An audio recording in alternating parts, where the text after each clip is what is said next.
Andy Flower. Let's talk about Andy Flower and his coaching.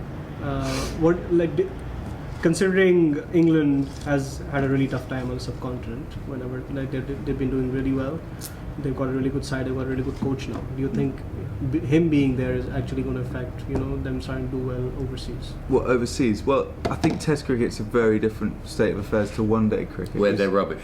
We saw they really struggled in India. And I think it's because England are slightly learning the game backwards in terms of playing on the subcontinent, in that they're happy when it comes to just staying in and working the ball around and playing at a relatively sedate pace. Yeah, their game suits playing Test cricket on subcontinent. It doesn't suit playing one-day cricket on subcontinent. Absolutely. So I definitely don't think England are as bad on the subcontinent in Test cricket as they were in India and the 5 ODIs.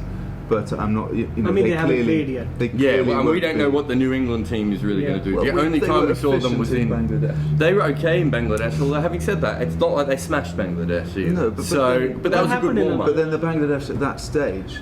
Bangladesh then came to England that summer. Bangladesh at that stage were in quite good order. Yeah, but they're still Bangladesh. Yeah, they're still Bangladesh, but England put them away. It's a team of forward alarms, is what I'm saying. I think England will be okay. And Andy Flower, if anyone is going to get them playing well on the subcontinent, you would hope from the outside that it's Andy Flower. He's a guy who is pretty pragmatic in the way that he approaches areas in which they need to improve. I don't think there's anyone in that England team who will be unaware of their particular shortcomings on that sort of surface, and will be working pretty hard at the moment to try and come to terms with them. And his work, you think, how is his thing with Andrew Strauss?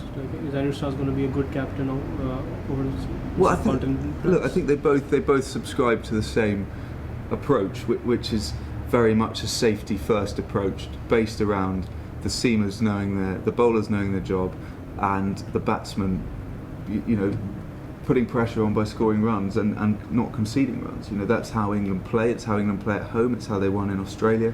Can you win with that approach though in the subcontinent? Well, yes, because Pakistan, huh? I mean, Pakistan are a subcontinent side. I'm talking about like Australia or England, like when they go over in India or Pakistan or like. Well, I mean, Australia beat Sri Lanka and.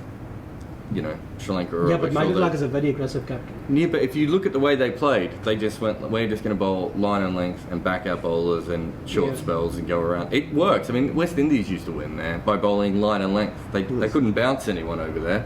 I mean, South Africa have always been good in the subcontinent because unlike England and Australia, they don't try and change their game. They just bowl line and length. So I think you can do it. You can be defensive. I don't think you need to over-attack in the subcontinent. Remember the Australian side in Sri Lanka had Copeland in it.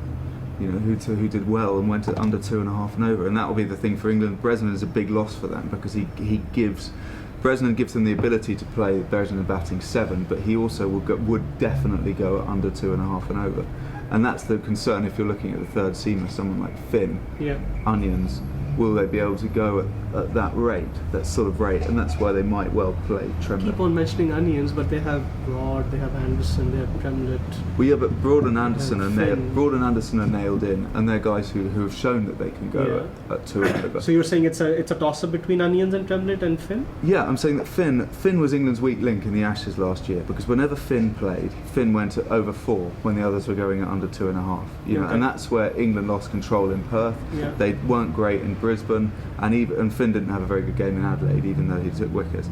The moment Tremlett came in, England's bowling attack was supreme because they were all not giving Australia anything. Didn't Finn take all the wickets in the beginning test? Yeah, but they were just from long hops and half volleys. I mean, you have go back and watch his wickets. Yeah. He was not bowling particularly well. He was lucky, and the reason that he took a lot of wickets is because the other 3 were creating so much pressure. They were trying to smash the hell out of Finn. Mm-hmm. That I don't think teams are going to be as stupid as Australia were again. But regardless of that, Finn's a better bowler than he was back then. Yeah. We don't know if he can restrict the runs. Tremlett, I just think Tremlett may not be a bowler who is ever going to suit the subcontinent.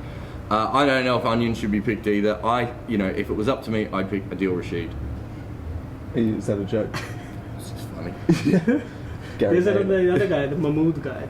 Saj Mahmood. Nah. Well, no one will pick him because he's older than Raymond. How old do you think Raymond is? Probably like 60. Yeah.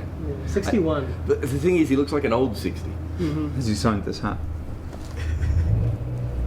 You realise though that your sweat is going to I realize this, yes. Because you can't even show it. Because even if you were to put it in a frame, right, like this, It's not gonna be... no one's going to know it's a Pakistan hat. I'm just taking comfort Get him in do the fact it again that in Adelaide. Take a texter in. I'm gonna do it. Or what are you? A Sharpie? Is that what they?